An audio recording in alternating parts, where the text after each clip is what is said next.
you? We were at I don't know how he knew I was at the Warwick.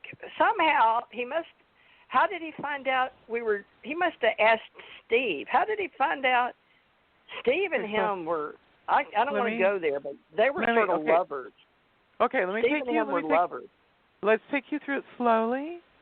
Let's take it through really slowly, because there's, like, you talk about it, the key word that you say when you're in pain is you say there's a lot going on. There's a lot going on. And you keep saying that. You keep saying, oh, there's a lot going on. Well, there was. There was. Because in my head, I had so many things going on. It was like it's too many bubbles, too many things going on. Okay. This was a big thing, but before he died, I wonder why he got killed. Okay, so I think they killed him because they thought he killed Joan. TJ, let me slow you down. Let Suzanne facilitate you. Slow you down. Okay. I thought this was supposed to be about, well, it doesn't matter what I thought. Nothing matters. Okay.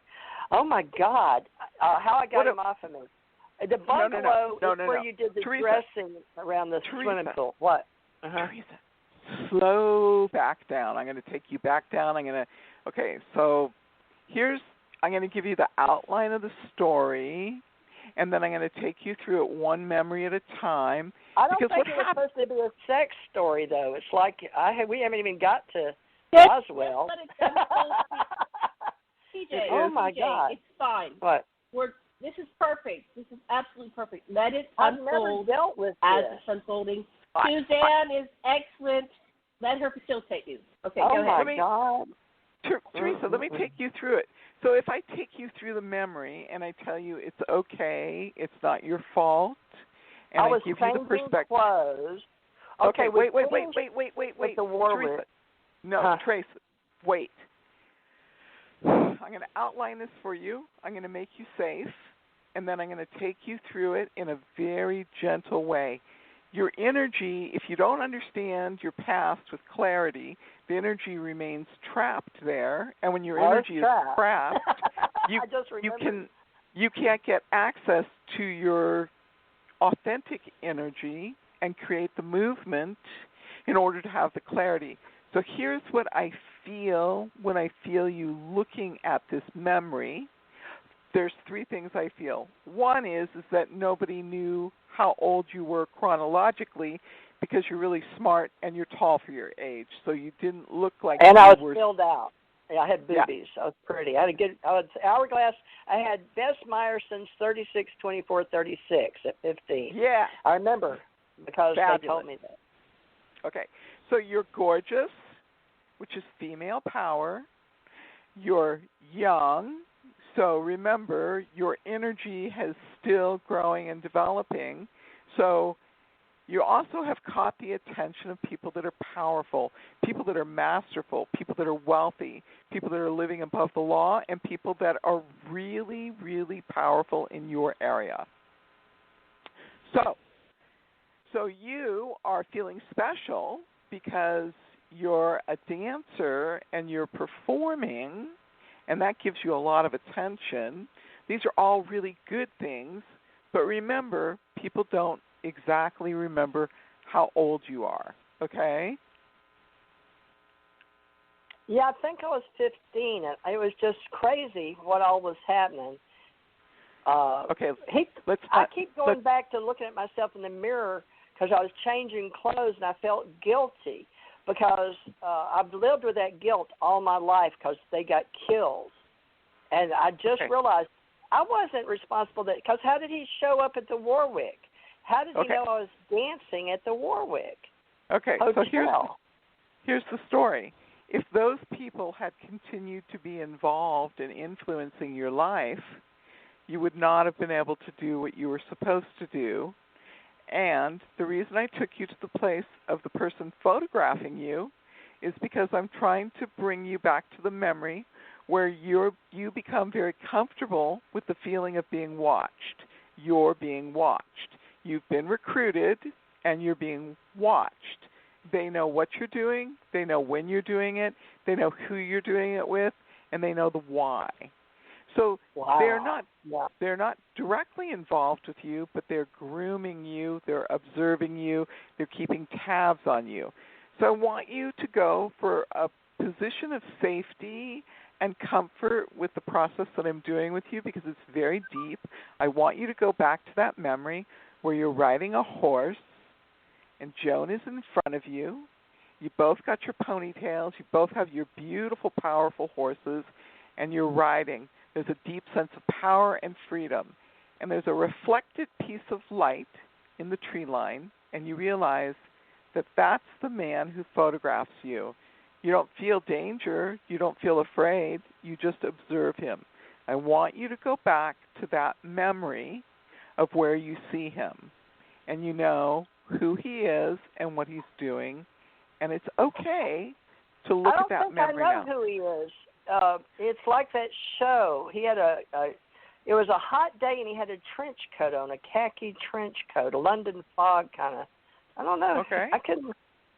I don't know why he's got a London fog coat on, but I thought he was like a newspaper reporter is what I wanted to say. I thought maybe we were going to be in a magazine, Texas Monthly or something. I thought we were going to be. Maybe we were. I don't know. Maybe we're on. Okay. I don't know. I think he was just a photographer. Let's not say I don't know. Let's set that aside for a second. Let's become I don't know. calm.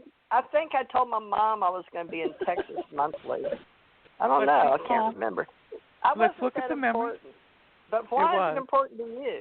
I don't get it. It's because it's a point of awareness, and you do know the answer, and it's really okay. It's an okay thing. I remember talking to Percy Foreman, and there was a lot of questions he was asking me, but I got lost because I was scared because John Hill and my husband had a secret, and I didn't know that what they were doing, and I didn't understand it. I swear to God, I didn't think about all this until I was like, I remember when I woke up about children and my husband in my 20s after I'd had my fourth child and I wanted to leave my husband. And that's when he confessed to me, but I could go back and put these pictures together where John Hill, that guy with the photographer you're talking about, and they met at that Sirloin Inn close to the, me, Steve, and we had to be at this place at a certain time. Now, he was still alive. He hadn't been killed. But there were pictures and stuff, like you said, changing place. Steve met with him, and we had to be there early and sit at the restaurant. And then John met with another woman, which wasn't Joan. And I was like, what the?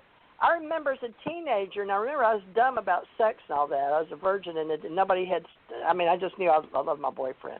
But him and John, he was with another woman. So Steve was in on something with John. Later on, that's when I told you I wake up after having all these kids, and I realized John and him were, you know, when they were playing that music, had me sitting up in the music room before he was killed. They were doing men things, you know, in the where they kept all the records. They had these doors and you go in. So I'm putting my life together, and I don't want to be married anymore. So that's when I realized Tim and John, oh, my God. You know what I mean? He sort of confessed it, and I know. I'm like, oh, my God.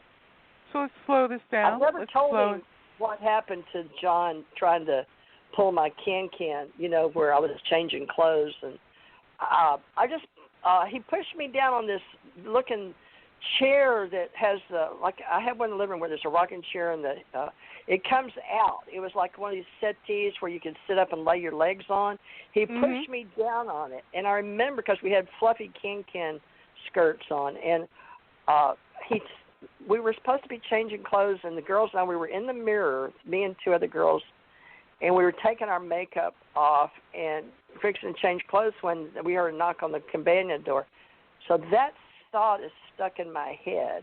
But see, John and Steve, all this time, remember going to Vietnam War, me riding with Joan, Joan dies, then John dies, and all this is tied in. And I've always felt guilty. I never told Steve or anybody that he tried. I thought he was trying to make out with me, you know, but Janet's right. He came up over me and sort of pushed me down this lace thing, and I'm like, what? How broad is that?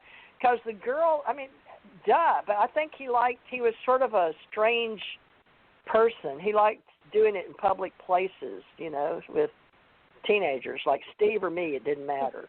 But I wasn't going to go there. Theresa, talk to me about where you feel the pain. Do you feel emotional pain? Do you feel psychological pain? No, I'm in shock because I felt guilt. I never told Steve that our good friend, was trying to make out with me and almost got away with it. I felt guilt, but I never told Steve. But later on when I get mad because I've had 4 kids and, he's quit NASA and he's working for U.S. Homes and we go to Acapulco and I'm having – anyway, I got to get out of this because I can't deal anymore. I can't deal. So we go to a shrink and tell us to rip the cord and we move to Birmingham and I go to the university in Alabama and, I'll become an investigator, full-blown, have my own company, Assured Confidential Investigative Reports. That's what the ACIRs are. But that goes into Reagan and the shooting Reagan. I was in on that too. Okay, go ahead. Wait. We're going too fast, TJ. You just sped us through 20 years. Come on, let's get back to the 60s. Well, how long is this radio show? It doesn't matter.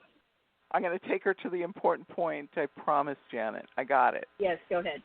Okay. Promise land. But what about Karen and Debra? Okay. They don't stop. They hadn't got to tell their stories. They need to talk about their sex. Theresa, I'm going to pose a question for you because you've done really well. So I got a question for you that I'm very uncomfortable. I have to be honest. I'm very uncomfortable in my own skin right now. So let's talk about something else for a minute because you're doing really good. We'll talk about something else. I'm sort of getting angry. Good. That means we're on the right path. But it's okay. So here's the disconnect. Okay, why. This is why you feel uncomfortable. This is why you feel disconnected. So all the time that these problems have started to come up, not somebody using you to get out of the Vietnam War and using you to have children so he doesn't get called to service. And then he's having sex with John Hill. Right, which would hurt any human being on the planet. I knew it, but I wouldn't admit it to myself. I remember sitting in that room and all alone, and they'd leave me 20 or 30 minutes during that also Sprock, the 2001 Space Odyssey, which we went with NASA and saw the movie. It was a big deal. And them leaving me there and just going inside where all those record vinyls were, all the stacks. And having sex real quick. But I didn't know it at the time. I was dumb as a rock, but I realized at some conscious level I knew because I was smart.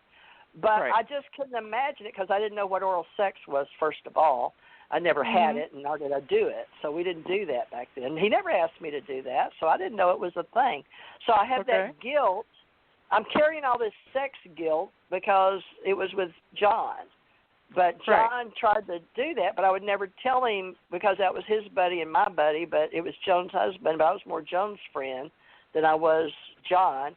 None of that's never been revealed. That's all never been resolved. It's like one of those Weinstein things. 40 years later, 50 years later, the girls tell all, It's one of those things. Right. Which so you're I'm admitting to myself. My God. I know. But I'm not happy. Difficult. I know you're not happy right now. I'm going to feel give angry. I would too. But I'm going to give you the happy. I'm going to give you the happy information. Okay. Okay. The happy information is that for whatever reason, because you're so talented, because you're so smart, what happened was that the government kept an eye on your situation, and that is like part of your story. So, but my husband was working at NASA, so he was in the control room when men stepped on the moon.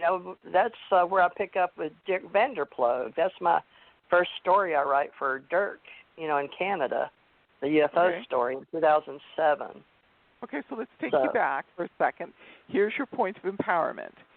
Although you didn't feel as if you were knowledgeable about what relationships entailed as far as sexual contact between a man and a woman and a man, you were protected because the government had a plan for you, and they kept an eye on you no matter